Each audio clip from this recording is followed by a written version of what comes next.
وارد برنامه پیکسلر میشیم. سایز بنرمون رو روی 16:9 میذاریم. از گالریمون میایم بک‌گراندمون رو انتخاب میکنیم. دوباره از گالری میایم اون سوژه‌مون رو وارد میکنیم، کوچکترش میکنیم. از اینجا هم تنظیمش میکنیم که وسط قرار بگیره. سایزش رو روی حالا 64 میذاریم و اینجا قرارش میدیم. بهش یه استروک 1 میدیم با رنگ همون سفید و یه شادو هم با رنگ سفید بهش میدیم. یه شیپ رسم میکنیم به این صورت. رنگش رو رنگ همون بک‌گراند میذاریم. یه استروک 6 بهش میدیم با رنگ سفید. اینجا قرارش میدیم یه خط رسم میکنیم، کوچکترش میکنیم البته. یه خط هم اینجا رسم میکنیم که بیاد اینجا قرار بگیره، تنظیم باشه. یه شادو هم بهش میدیم با رنگ آبی و میایم 3 تا کپی ازش میگیریم و اینجا قرار میدیم. خط رو واسه این رسم کردیم و زیر سوژه‌مون قرارشون میدیم و قفلشون میکنیم. حالا میایم متنمون رو وارد میکنیم. متنمون رو بزرگتر میکنیم. فونت رخ رو براش در نظر گرفتیم. حالا میایم بزرگترش میکنیم. چپ و راستش رو هم تنظیم میکنیم به این صورت که وسط قرار بگیره. دقیقاً سوژه‌مون رو میبریم بالاتر. حالا متنمون رو بزرگتر میکنیم، باز اینجا قرار میدیم، یه کپی ازش میگیریم. حالا اون اولی رو میایم رنگ بک‌گراند میذاریم و بهش استروک 47 میدیم با همون رنگ.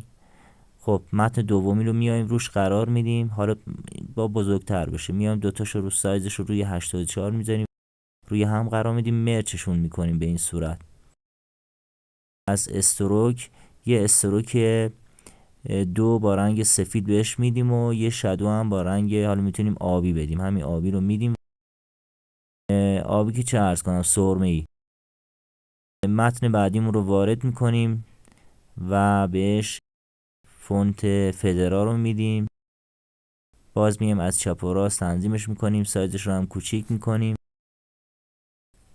اینجا میبینی تنظیم میکنیم چپ و راستش رو و میایم این وسط این خطمون قرار میدیم. یه خط دیگه رسم میکنیم که وسط قرار بگیره. رنگش رو رنگ بک‌گراند میذاریم و بهش هم همون استروک میدیم.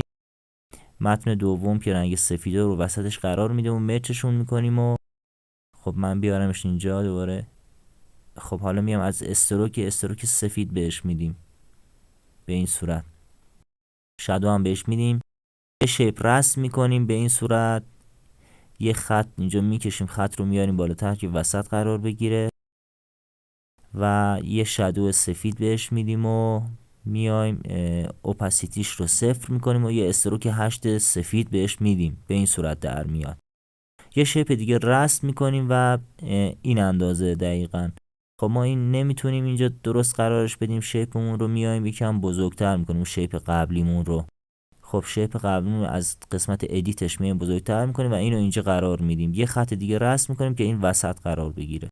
یه کپی از این شیپمون باز میگیریم، به شادو سفیدم میدیم، یکم بزرگترش میکنیم و این ورتر قرار میدیم. ببینید اندازه اینجا خیلی مهمه. ببینید یه جور باید اینا رو بذارید که خیلی توازن رعایت بشه. یه کپی دیگه از این شیپ میگیریم و هم اندازه 2 تا شیپ بالا میکنیم، به این صورت قرار میگیره. و حالا میایم یه گرادینت وارد میکنیم، گرادینت رنگ همین رنگ بک‌گراندمون و زیر شیپا قرار میدیم. بقیه متن به این صورت وارد میکنیم و مرچ میکنیم، کپی ازش میگیریم، یه مرچش میکنیم و اینجا قرارش میدیم. باز متن بعدی رو هم به همین صورت وارد میکنیم. ببینید کار با بهش فونت دوران هم میدیم البته و رنگ بک‌گراند. ببین کار با پیکسل اپ خیلی راحته، اون قدم که فکر میکنید سخت نیست. یه شیپ دیگه رسم میکنیم، رنگش رو قرمز میکنیم، جاش هم اینجوری تنظیم میکنیم و از قسمت روتیت بهش -3 میدیم. تمام. سیو کن، بفرست واسه دوستات.